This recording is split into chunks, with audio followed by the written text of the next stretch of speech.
Lors d'une émission musicale en direct populaire auprès des jeunes, un incident de diffusion a eu lieu où un danseur est apparu entièrement nu devant le public. Je m'excuse pour l'accident, car c'était quelque chose que je n'aurais jamais pu imaginer ou envisager. Je suis tellement triste, je ne sais pas.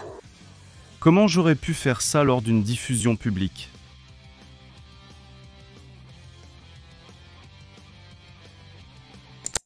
Vous êtes sur le point d'assister au moment le plus infâme de l'histoire de la télévision coréenne.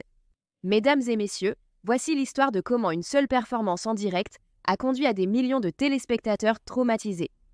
Plusieurs arrestations, l'annulation de l'émission de musique la plus populaire de Corée et la chute d'un genre musical entier.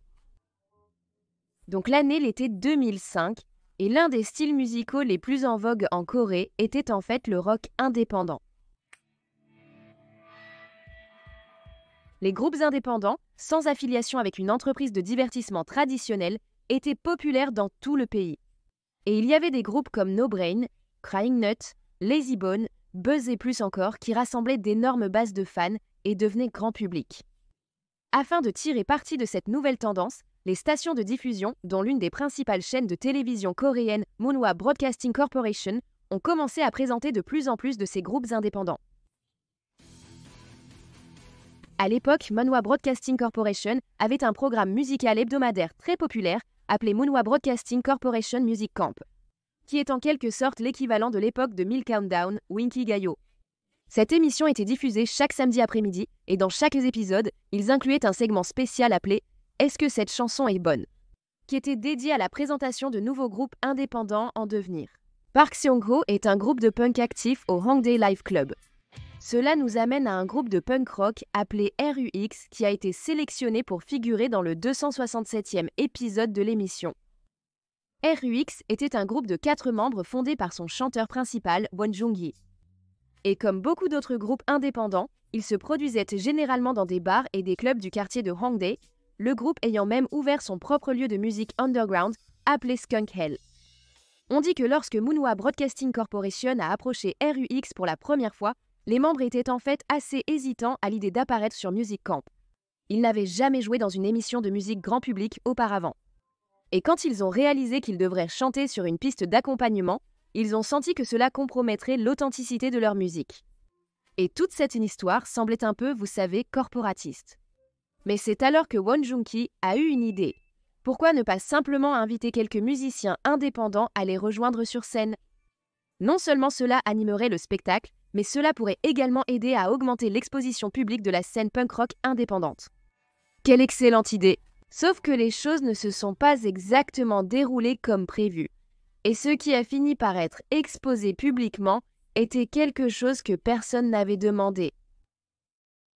Le 30 juillet 2005 à 16h était censé être un samedi après-midi typique. Les gens à travers la Corée se seraient rassemblés devant leur télévision en attendant un autre épisode familial de Music Camp.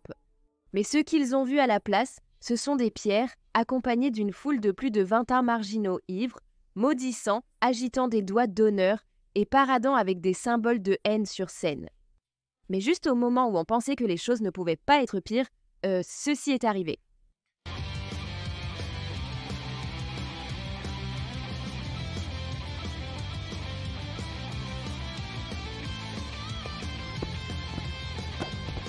Oui, vous avez vu ça, n'est-ce pas les gars?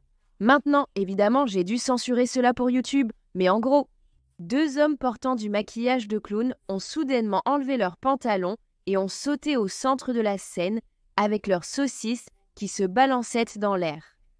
Le caméraman a tenté de déplacer la caméra vers le public en direct horrifié, mais il était trop tard. Cela avait été diffusé en direct à toute la nation un samedi après-midi. C'était incroyablement calme à ce moment-là. J'étais vraiment surpris et il semblait qu'il n'y avait personne, juste silencieux. J'étais juste là, immobile. C'était vraiment très choquant. Comment est-il possible de faire une telle chose en direct? Non. Il se pourrait qu'il soit étranger. N'était-il pas de notre pays? Lost. Pire encore, Munhwa Broadcasting Corporation était connue pour avoir la meilleure qualité de caméra à l'époque, car c'était la seule station de télévision capable de diffuser en direct.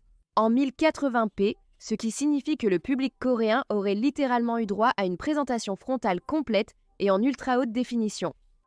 Compte tenu du fait que plus d'1 million de personnes auraient apparemment assisté à la diffusion, cette histoire est devenue sans surprise la une des journaux à travers la Corée. Aujourd'hui, un accident s'est produit lors du camp de musique Monhwa Broadcasting Corporation, diffusé cet après-midi. Chaque station de nouvelles rapportait l'incident, et tellement de personnes en parlaient sur les forums que les serveurs auraient apparemment croulé. Bien sûr, tout le monde se posait les mêmes questions. Qui étaient ces deux exhibitionnistes? Et comment une chose pareille a-t-elle pu se produire? Pour répondre à la première question, les exhibitionnistes ont rapidement été identifiés comme étant Shin Hyun-bang, âgé de 28 ans, du groupe Coach, ainsi que Oh Chang-rae, âgé de 20 ans, de Speaky Brass. Dès qu'ils ont quitté la scène, le duo a été immédiatement arrêté, aux côtés du chanteur principal de RUX Won Jung-hee, que la police soupçonnait d'être impliqué dans le complot. Les 3 hommes ont été testés pour les drogues car la police ne pouvait tout simplement pas croire que quelqu'un ferait quelque chose d'aussi stupide à moins d'être sous l'influence de drogue. Mais étrangement, tous les résultats sont revenus négatifs. Un drogué a également complètement nié avoir participé au plan. Selon un drogué, il y avait en fait eu 3 répétitions avant la diffusion et pendant ces répétitions, il n'y avait absolument aucun problème.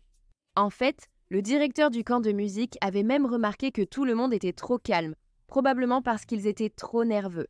Il faut se souvenir que la plupart de ces personnes étaient des musiciens underground qui n'étaient jamais passés à la télé avant. Et donc, les invités ont commencé à boire de l'alcool dans la salle d'attente afin de se détendre avant la diffusion. Et Won Jung-hee a expliqué que peut-être l'alcool était ce qui a contribué au comportement inapproprié de Shin Hyun-beom et Oh Chang-rae sur scène. Cependant, la police ne croyait pas que c'était juste une sorte d'acte d'ivresse, comme l'a prétendu un drogué. Après tout, si vous regardez les images, non seulement ils ont été vus échangeant des regards comme une sorte de signal juste avant le déshabillage, mais ils étaient aussi par coïncidence les seuls à porter du maquillage de clown, bien qu'ils soient de groupes différents, montrant qu'il y avait certainement une certaine coordination impliquée. Et effectivement, à la fin, après des semaines d'enquête, la police a déterminé que ces 2 clowns avaient effectivement passé 3 jours entiers à se frotter leurs dernières neurones, tous ensemble pour élaborer ce plan maître. Tragique, de plus, ce n'était pas la première fois qu'ils s'exposaient ainsi. Était à la salle de concert Hongdae AP la dernière. En conséquence, Shin Hyun-beom et Oh Chang-rae ont été accusés d'indécence publique et d'entrave à une entreprise et ont été condamnés à 10 et 8 mois de prison, respectivement. Que puis-je dire? Espérons que la prochaine fois, au lieu de choisir de se déshabiller, ils choisiront de goûter ce qu'ils peuvent y faire. D'accord, on poursuit les enquêtes. Concernant Won Jung-hee, la police n'a pas pu trouver de preuves de son implication, il a donc été libéré sans aucune accusation. Mais malgré cela, sa réputation, ainsi que celle de RUXX, ont été définitivement ruinées.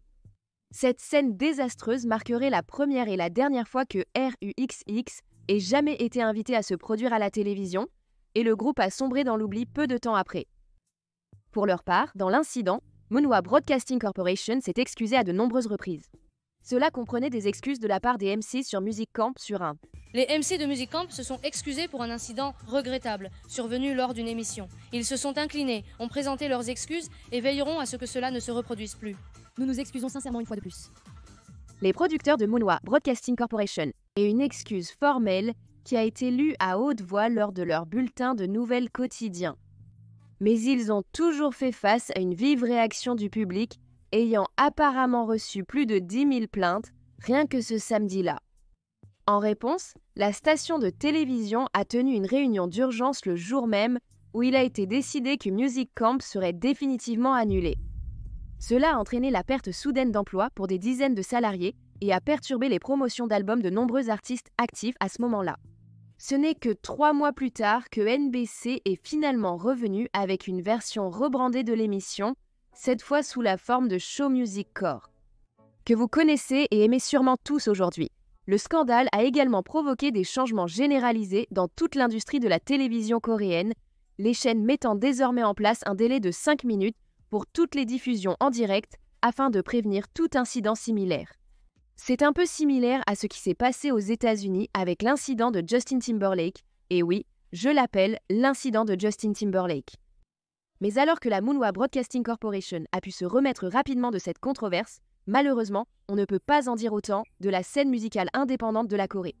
À la suite de la controverse, la perception de la Corée du rock indépendant a vraiment subi un énorme coup. Beaucoup de gens ont commencé à voir les musiciens indépendants comme une influence négative sur la société, et le genre est même devenu associé à l'indécence et à l'usage de drogue et d'alcool. En conséquence, la police a commencé à sévir contre les clubs et les lieux de musique en direct à Hongdae, qui, si vous vous souvenez, est l'endroit où les groupes de rock et de nombreux autres groupes indépendants se produisent généralement. En même temps, les principaux diffuseurs à travers la Corée ont également totalement interdit la musique indépendante pour les 4 prochaines années. Et ce n'est qu'en 2009 qu'une poignée de groupes indépendants a finalement été autorisée à apparaître sur les plateformes grand public. Bien qu'à ce moment-là, le genre avait déjà perdu une grande partie de l'élan qu'il avait autrefois. L'incident a également amené les gens à perdre totalement confiance dans l'idée d'artistes indépendants. Au lieu de cela, les médias ont commencé à se tourner vers les célébrités gérées par de grandes entreprises de divertissement, car elles étaient considérées comme beaucoup plus polies et sûres pour les diffusions. Cependant, avec toutes les nouvelles qui sortent récemment, je ne suis même plus sûre que cela soit vrai. Quoi qu'il en soit, ce changement a ouvert la voie à des entreprises comme les Big Four pour monopoliser complètement l'industrie. Cela a aussi aidé à consolider le strict système de stagiaires K-pop que nous connaissons tous aujourd'hui. C'est franchement fou comment quelques moments de stupidité pourraient entraîner des changements aussi généralisés dans toute l'industrie du divertissement coréen.